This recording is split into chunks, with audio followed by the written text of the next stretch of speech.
المصطفى والمرتضى وابناهما والفاطمة. الحمد لله رب العالمين والعاقبة للمتقين. الصلاة والسلام على سيد الأنبياء والمرسلين وعلى آله الطيبين الطاهرين وأصحابه أجمعين.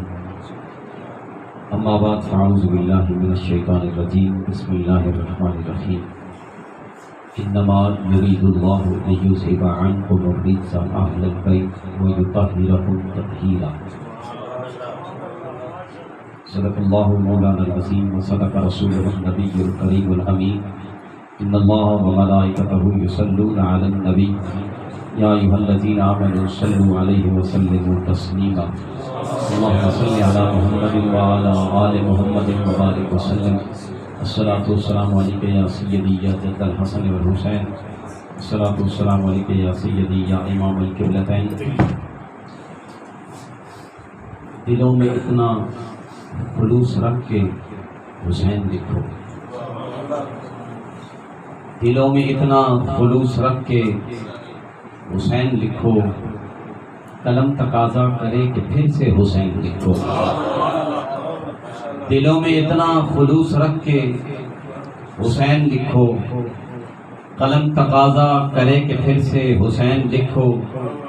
مؤذنوں میں بلال حبشی ہے سب سے اوپر، مؤذنوں میں بلال حبشی ہے سب سے اوپر، نمازیوں میں ہر ایک سے آگے حسین لکھو. مؤذنوں میں بلال حبشی ہے سب سے اوپر، نمازیوں میں ہر ایک سے آگے حسین لکھو. اور شعراء کی نظر کچھ ایسا لکھو جو حمد ہو اور نعت بھی ہو، کچھ ایسا لکھو جو حمد ہو اور نعت بھی ہو. نہ باندھو عنوان لمبے چوڑے حسین لکھو. کچھ ایسا لکھو جو حمد ہو اور نعت بھی ہو. نہ باندھو عنوان لمبے چوڑے حسین لکھو. قلم اٹھا کر جو بچہ پوچھے میں کیا لکھوں اب، قلم اٹھا کر جو بچہ پوچھے میں کیا لکھوں اب، کہو محبت سے میرے بچے حسین لکھو. کہو محبت سے میرے بچے حسین لکھو. یہ نام مردہ سخن کو زندہ کرے گا باسط، یہ نام مردہ سخن کو زندہ کرے گا باسط. جو چاہتے ہو کلام مہکے حسین لکھو، جو چاہتے ہو کلام مہکے حسین لکھو. دلوں میں اتنا خلوص رکھ کے حسین لکھو، قلم تقاضا کرے کہ پھر سے حسین لکھو. حمد و صلات کے بعد عزت و تقسیم کے لائق معزز محترم سامعین و حاضرین، بالتخصیص سادات کرام، بانیان محفل اور اہل ذوق کے پلیٹ فارم پر بیٹھے ہوئے تمام اہل ذوق، آج کی یہ تسلسل سے کی جانے والی محفل پاک، جس میں بامسمہ مجھ سے باقبل نعتخوانوں کے سلطان، تو اللہ ان کی سلطانی کو قائم رکھے. ایسے ابھی چراغ باقی ہیں جن سے اہل ذوق میں ذوق باقی ہے. پھر شہزاد بھائی بھی آگے باقی حضرات بھی موجود ہیں. اللہ سب کی حاضری کو محمد و آل محمد کے صدقے اپنی بارگاہ جناب میں شرف قبولیت نصیب فرمائے. یہ ماہ مبارک اور اس کی یہ ایام جس میں ہر بندہ مومن مغموم ہے اور غم حسین میں ہر ایک اپنے آپ کو در حسین کی خیرات لینے کے لیے کسی نہ کسی حالت میں موجود ہے. گزرا چیز کو اپنے گناہ بخشوانے کے لیے دوسری مرتبہ آج پھر آپ کے سامنے آپ کی سما خراشی کے لیے حاضری کا موقع ملا ہے. مجھے یقین ہے اور کبھی یقین ہے کہ کوئی عبادت بندے کو معاشر کے میدان کے اندر بخشوائے نہ بخشوائے،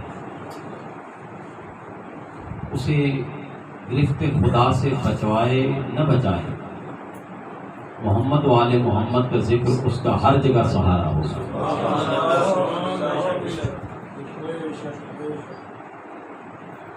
میں نے قرآن مجید فرقان حمید کی جو آیہ کریمہ اس حوالے سے آپ کے سامنے تلاوت کی ہے، بڑی مشہور ہے. اس ضمن میں میں نے جو اس میں سے آپ کے سامنے پیش کرنا ہے، موجودہ دور کے بہت سارے فتنوں کا، اشکالات کا اس میں حل موجود ہے. اس طرف ان کی نشاندہی کرنا میرا کام نہیں ہے. سوشل میڈیا پر آپ ٹچ ہیں، روزانہ آپ دیکھتے ہیں کہ ان ان گنت فتنوں میں سے ایک فتنہ آل محمد کے مقام و مراتب کو اور ان کے ذکر کو کم کرنے کی کوشش کریں. پھر اس کے جو طریقہ استعمال کیے جاتے ہیں، کسی نہ کسی قول کا، کسی نہ کسی اثر کا سہارا لے کر ایسی بےہودہ گفتگو میں سمجھتا ہوں جو بندہ مومن کو زیب نہیں دیتا. اچھا، اس کی وجہ یہ ہے اور بیسک وجہ یہ ہے کہ بلا شاہ صاحب جانتے ہیں کہ جب قرآن و حدیث کا مطالعہ نہ رہے اور اس میں غوطہ زنی نہ رہے تو لا محالہ پھر بندہ اپنی زبان سے لاجانی گفتگو اس کا سہارا لیتا ہے. اب یہ میں نے جتنی آپ کے سامنے پس منظر یا پیش منظر رکھا ہے، آپ اپنی نگاہ میں رکھیے کیا کیا ہو رہا ہے، پھر اس حوالے سے اس آیت کریمہ کو دیکھیں. اللہ رب العزت نے ارشاد فرمایا انما یرید اللہ لیذھب عنکم الرجس اہل البیت ویطہرکم تطہیرا. ایک ایک لفظ کو اپنے ذرا دلوں میں جگہ دیجیے گا. انما کلمہ حصر ہے،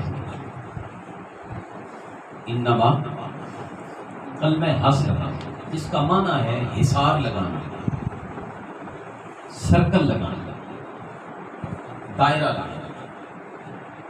یہ جو عاملین حضرات ہوتے ہیں جو لوگوں کے جن نکالتے ہیں، جنات کے مریض کو وہ اپنے سامنے جب بٹھاتے ہیں تو وہ اس کا حل کرنے کے لیے پہلے حصار لگاتے ہیں، دائرہ لگاتے ہیں. اگر آپ کا مشاہدہ ہوا ہو، عامل ایسا کیوں کرتا ہے؟ عامل اس لیے کرتا ہے کہ مریض اچھل کے اس دائرے سے باہر نہ جائے اور باہر کی مخلوقات تنگ کرنے کے لیے اس دائرے کے اندر اس مریض کے ساتھ نہ پہنچے. اب دیکھ لیں کہ یہ حصار کہتے ہیں محفوظ کرنے کا ایک سرکل. یہ انما کلمہ حصر ہے بمانی حصار. یہی سے آپ اندازہ لگائیں کہ جب آل بیت اطہار کی طہارت کا اللہ نے ذکر کیا تو انما سے آغاز کر کے اللہ نے مومنین کو بتایا کہ آل محمد کے نفوس قدسیہ عام نہیں ہیں، ان کے تزکیہ و طہارت کے لیے میں نے حصار لگایا.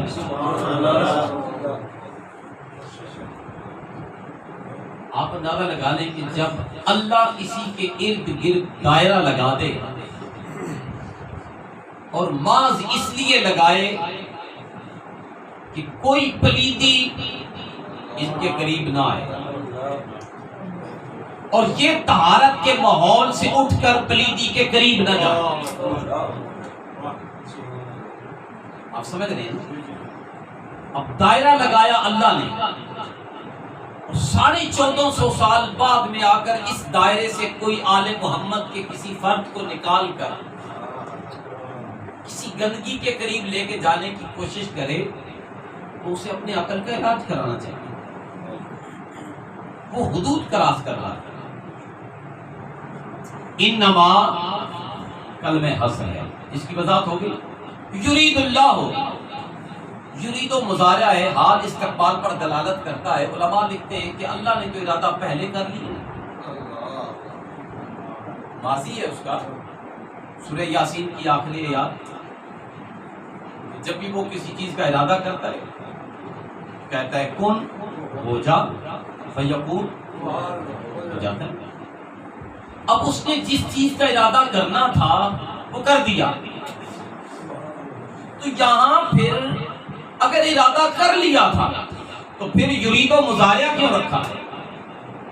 اہل علم نے اس بڑی بحث کی، لیکن میں اہل ذوق کے لیے اس میں سے دو جملے۔ اللہ کے حبیب کے روئے کرۂ ارضی پر آنے سے قبل یہ قرآن لوح محفوظ میں محفوظ تھا۔ حضور کی جلوہ گری سے پہلے قرآن مجید لوح محفوظ میں اسی حالت میں یہ ساری آیات بولے، اس میں یہ آیت بھی تھی کہ نہیں تھی؟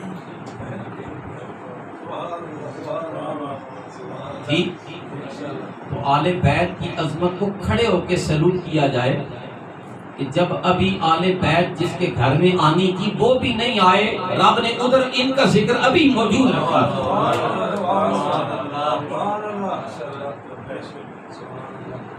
حضور نہیں آئے، ابھی جلوہ گری نہیں ہوئی، ولادت نہیں ہوئی، پھر نزول وحی کا آغاز نہیں ہوا، کافی ٹائم کے بعد اس آیت میں نزول ہونا تھا، نازل ہونا تھا، ہوئی، لیکن ہوئی نہیں ابھی۔ یہ سارا معاملہ ابھی ہوا نہیں، لیکن لوح محفوظ پر چونکہ قرآن موجود ہے، یہ آیت بھی موجود ہے، سمجھ جاؤ کہ اللہ نے اس وقت ہی اہل بیت کو پاک کر دیا۔ اب یرید و مضارع ہے تو اس کے دو معنی بنیں گے مختصر۔ ایک معنی یہ کہ اس لوح محفوظ میں پڑے ہوئے قرآن کو جب اس مقام پر اپنے محبوب کے سامنے پیش کیا، فرمایا محبوب دیکھ، ابھی دیکھ، میں نے تیری آل بیت کو تمام رجس سے دور کر دیا اور طہارتوں کے گلستان میں ان کو رکھ دیا ہے۔ اظہار اس وقت ہوگا جب آل بیت تیرے گھر میں آئے گی۔ دیکھ لے، ذکر ابھی موجود ہے، کر بھی دیا ہے، ارادہ ہو گیا میرا۔ اظہار اس وقت ہوگا جب آل بیت محمد و سید علی و فاطمہ الزہرا حسن و حسین جب تیرے گھر میں آئیں گے، ہم کہیں گے جس کا ارادہ کیا تھا، ذکر بتایا تھا، تمہیں سمجھایا تھا، آج اظہار تیری گھر میں ہونے کے بعد کر رہے ہیں۔ یہی تو وہ لوگ ہیں جن کو ہم نے طہارتوں کے مصدر میں رکھا۔ دوسرا معنی اگر یریدوں کا آیت کے نزول کے بعد کیا جائے، جس وقت یہ آیت نازل ہوئی اس وقت یریدوں ماضی، حال اور مستقبل جانا جائے، تو اللہ نے کہا اے محبوب یہ آیت جو نازل کر رہا ہوں ان کے بارے میں کر رہا ہوں، اور مستقبل ان کا یہ ہے قیامت تک ان کے قریب پلیدی نہیں آ سکتی۔ اب کوئی مولا علی کو شرابی ثابت کرے یا سید کائنات کو کچھ کہے یا امام حسن مجتبیٰ کو کچھ کہے یا امام علی مقام کو کچھ کہے، وہ کہتا پھرے۔ اللہ نے ارادہ اس وقت بھی کیا تھا، اظہار ادھر بھی کیا تھا، قیامت تک کے لیے یہ اصول ہے آل بیت نبوی کبھی بھی رجس کے قریب آ سکتے نہیں، اور رجس کبھی آل بیت کے قریب آ سکتے۔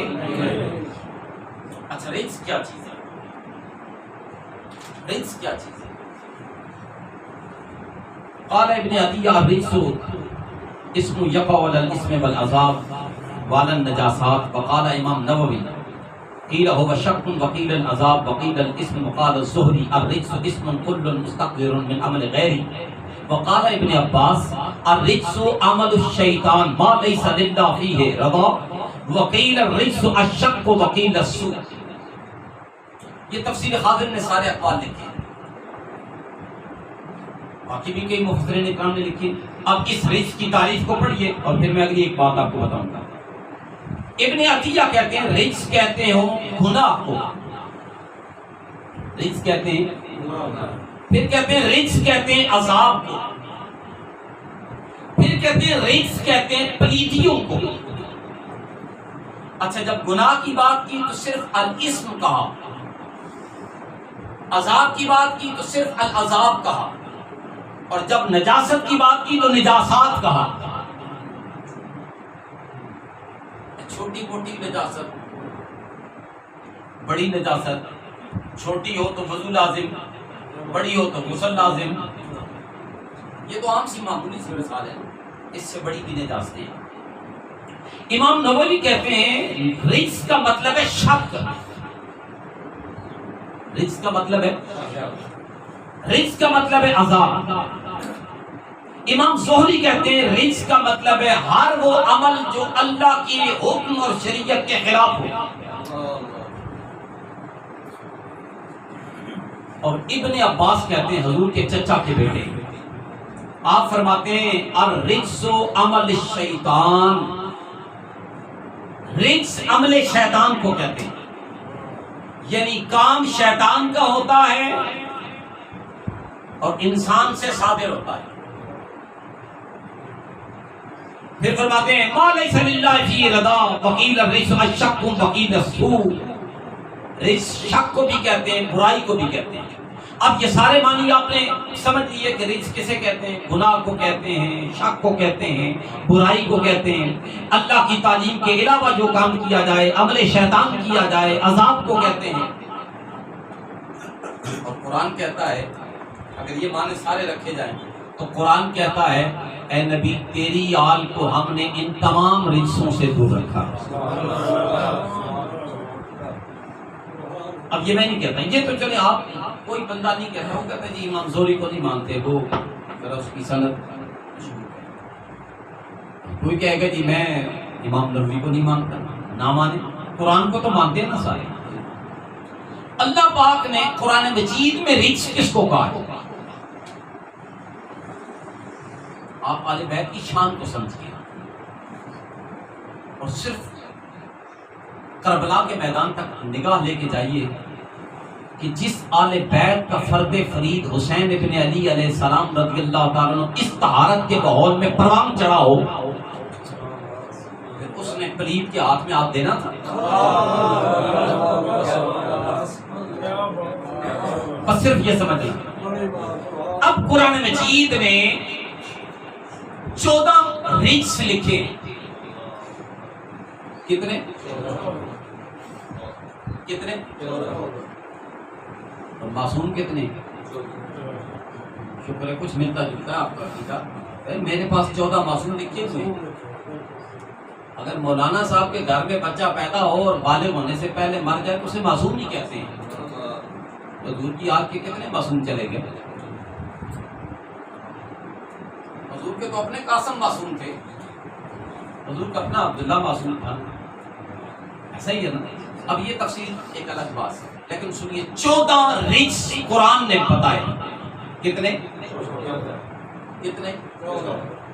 14 بھی کمال ہے شاہ صاحب، آپ مزہ لیں گے. 14 ہوتا ہے 1 اور 4، دونوں کو جمع کرو تو کیا بنتا ہے؟ کہاں کہاں پہ ان کو چھوڑو گے، جان چھڑاؤ گے؟ 5 ہر جگہ موجود ہے. 14 رجس سنیے، اور یہ 14 رجس کی جو تفسیر قرآن نے بیان کی ہے، یہ قرآن کی آیت کی تفسیر خود قرآن نے بیان کی. یعنی قرآن نے کہا انما یرید اللہ لیذھب عنکم الرجس اہل البیت. رب کہتا ہے معبود میں نے ارادہ کر لیا ہے کہ تیری آل بیت سے رجس کو دور لے جاؤں. اچھا عام بندے کے لیے یہ نہیں ہے، عام بندے کے لیے آرڈر ہے قرآن مجید میں فَاجْتَنِبُوا الرِّجْسَ، تم پلیتی سے دور رہو، مولوی صاحب تم بھی دور رہو، پیر صاحب تم بھی دور رہو، شیخ الحدیث صاحب تم بھی دور رہو، ولی تم بھی دور رہو، غوث صاحب تم بھی دور رہو، ابدال تم بھی دور رہو، کتب تم بھی دور رہو، خبردار پلیتی کے قریب نہیں آنا۔ عام ہے، خاص ہے، یہ مدارج چڑھتے چڑھتے چڑھتے صحابہ کرام تک لے جائیں، سب کے لیے آرڈر ہے کہ تم پلیتی سے دور رہو۔ لیکن کیا شان ہے محمد کے گھرانے کی، ان کو یہ نہیں کہا کہ تم پلیتی سے دور رہو، فرمایا میں خود ہی پلیتی ان سے دور لے جاتا ہوں۔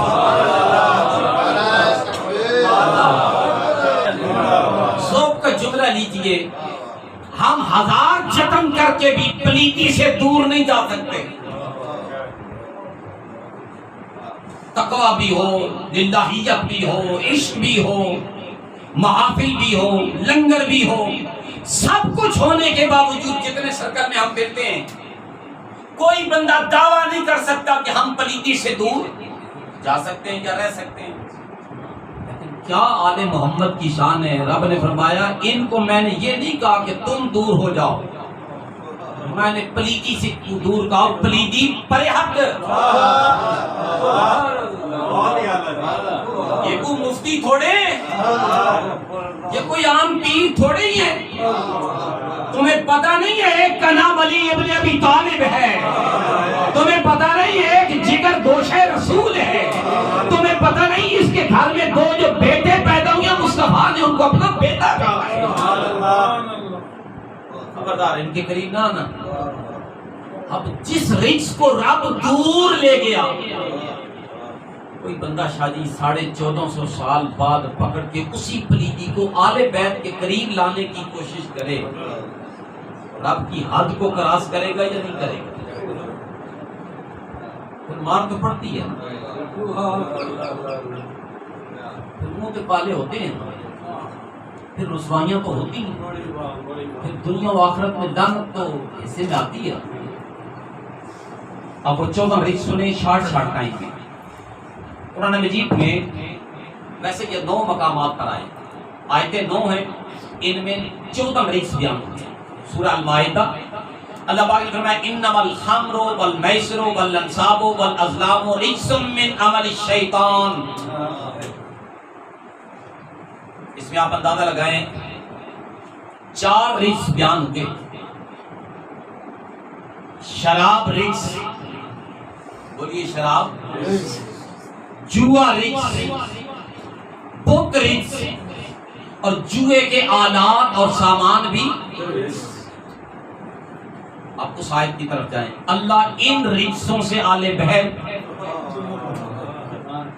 اب کوئی بندہ کسی صحیح روایت کا سہارا لے کر علی المرتضیٰ کو شرابی ثابت کرنے کی کوشش کرے تو قرآن تو کہتا ہے شراب رجس ہے اور میں آل بیت سے دور لے گیا۔ قرآن نے پھر کہا کذالک یجعل اللہ الرجس علی الذین لا یؤمنون، اس میں فرمایا بے ایمانی اور بدعقیدگی رجس ہے۔ اس کا مطلب ہے آل بیت زندگی بھر نہ بے ایمان ہو سکتے ہیں نہ بدعقیدہ ہو سکتے ہیں، اور قیامت تک کے لیے قانون ہے جو سچا سید ہوگا وہ کبھی بدعقیدہ نہیں ہوگا۔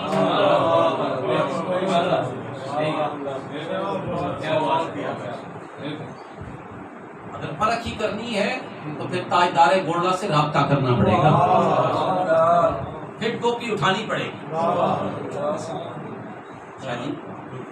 پھر ٹوپی اٹھانی پڑے گی، پتہ لگے گا کہ سچا کون ہے اور جھوٹا کون ہے، کیونکہ سچا سید کبھی بھی بد عقیدہ ہو سکتا نہیں۔ قرآن نے بد عقیدگی کو رجس کہا۔ پھر قرآن کہتا ہے الا ان یکون میتۃ او دما مسفوحا او لحم خنزیر فانہ رجس، فرمایا یہ مردار بھی رجس ہے، بہتا ہوا خون بھی رجس ہے، سور کا گوشت بھی رجس ہے، اور آل بیت سے یہ دور ہے۔ پھر فرمایا قال قد وقع علیکم من ربکم رجس وغضب، اللہ کا عذاب بھی رجس ہے اور اللہ کا غضب بھی۔ اس کا مطلب ہے اللہ کبھی بھی غصہ آل بیت پہ نہیں کرتا۔ محبت کا انداز دیکھیں، میں نہیں کہہ رہا، قرآن کہہ رہا ہے کہ غصہ رجس ہے اور اللہ کہتا ہے میں نے رجس آل بیت سے دور کر دیا۔ پھر قرآن کہتا ہے فَعَارِضُوا عَنْهُمْ إِنَّهُمْ رِجْسٌ۔ اس آیت میں سورہ توبہ کی آیت نمبر 95 میں منافقین کو یا منافقت کو، دونوں ایک ہی چیز ہے، جس کے اندر پائی جائے وہ منافق ہے اور منافقت جس کے اندر پائی جائے وہ منافق ہے۔ منافقین کو یا منافقت کو رجس کہا، اس کا مطلب کیا ہوا؟ آل محمد کا قیامت تک کوئی فرد منافق نہیں ہو سکتا، دونوں طرف نہیں چل سکتا، نہیں ادھر بھی ٹھیک ہے ادھر بھی ٹھیک ہے۔ وہ ایک ہی دعا مانگے گا، مولا حسینی ہیں، حسینی رکھ، حسینی اٹھا۔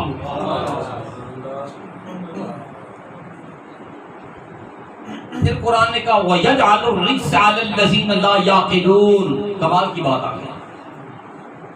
قرآن نے سورہ یونس کی آیت نمبر 100 میں فرمایا یہ جو بے سمجھوں کی گمراہی ہے نا، بے عقلوں کی، بے شعوروں کی، یہ بے شعوری بھی رجس ہے، بے عقلی بھی۔ ہاں بڑے بڑے فن خان اس رجس کے قریب ہیں، بڑے بڑے 30 مار خان اپنے آپ کو کچھ سمجھتے ہیں، 13 فٹ کی پگ ہے، اور حضور نصیر ملت کا جملہ اہل ذوق کے ذوق کی نظر آپ فرمایا کرتے تھے انہاں کی صرف پگاں نہ دیکھو، انہاں دے دل وچ بغض آل محمدیاں اگاں دیکھو۔ یہ قرآن کہہ رہا ہے وَيَجْعَلُ الرِّجْسَ عَلَى الَّذِينَ لَا يَعْقِلُونَ، کم عقلی، بے شعوری یہ رجس ہے، اور آل محمد کا کوئی فرد بے عقل نہیں ہو سکتا، رجس ہوگا۔ پھر قرآن کہتا ہے فَاجْتَنِبُوا الرِّجْسَ مِنَ الْأَوْثَانِ، سورہ الحج میں فرمایا یہ سارے بت، سب سے بڑا بت کون سا ہے؟ آپ کہیں گے لات، آپ کہیں گے منات، وہ جو انہوں نے ہاتھ سے بنائے تھے اور بنانے کے بعد کہتے تھے یہ کھانے کا خدا ہے، بھوک لگتی تو اسی کی ٹانگ توڑ کے کھا لیتے، بڑے بڑے بت۔ میں سمجھتا ہوں نہیں، سب سے بڑا بت اندر ہے، نفس ہے۔ علامہ نے کہا تھا اپنے من میں ڈوب کر پا جا سراغے زندگی، تو اگر میرا نہیں بنتا نہ بن اپنا تو بن۔ یہ جو نفس کا بت ہے نا، یہ ٹوٹتا کب ہے؟ سرکار نے فرمایا من عرف نفسا فقد عرف ربہ، اور اگلا جملہ پھر اگلا چھوڑ دیتے ہیں علماء، اگلا جملہ ہے وَمَنْ عَرَفَ رَبَّهُ فَقَلَّ لِسَانُهُ۔ حضور نے فرمایا جس کو اپنے نفس کی پہچان ہو جاتی ہے اسے رب کی پہچان ہو جاتی ہے، اور جس کو اپنے رب کی پہچان ہوتی ہے پھر اس کی زبان صداقت کے علاوہ کچھ نہیں بولتی،